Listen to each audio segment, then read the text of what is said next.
আল্লাহ তাআলা সব ভাষা জানার পরও সলাত আরবি ভাষায় কেন পড়তে হয়? প্রকৃতপক্ষে আল্লাহ তাআলাই সকল ভাষার স্রষ্টা, তিনি সকল ভাষা পরিপূর্ণ জানেন ও বুঝেন। আরবি ভাষা আল্লাহ ও নবীর ভাষা, পরকালের ভাষা, কোরআনের ভাষা।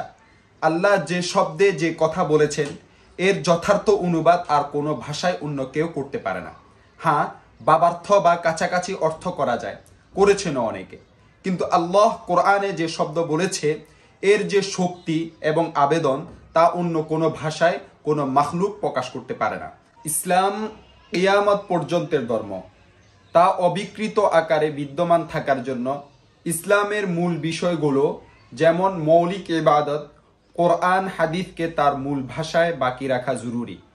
বুঝার জন্য ভাষান্তর হতে পারে, তবে মৌলিক ইবাদত যেমন সালাত ইত্যাদিতে ও কোরআন হাদিসকে মূল ভাষা আরবিতে রাখতে হবে, নতুবা এক সময় মূল কিতাবই হারিয়ে যাবে, যেমন তাওরাত, জাবুর ও ইনজিলের ক্ষেত্রে হয়েছে।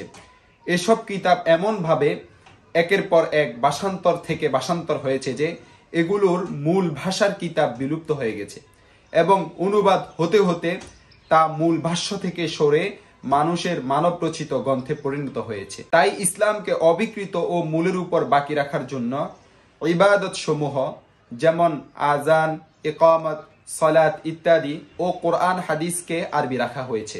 ইসলাম খুব সুশৃঙ্খল ধর্ম, তাই ইসলামের মূল গ্রন্থ কোরআন হাদিস ও মৌলিক ইবাদত সমূহ আদায় করাকে এক ভাষায় রাখা হয়েছে। ইসলামে বিশৃঙ্খলা মোটেও নেই। ইসলাম সর্বক্ষেত্রে শৃঙ্খলা বজায় রেখেছে। উদাহরণস্বরূপ সালাত, নামাজের প্রতি লক্ষ্য করুন। নামাজের সময়, নামাজের জামাত, কাতার, পশ্চিম দিকে সবাই একসাথে নামাজ পড়ার নির্দেশ সব সুশৃঙ্খল।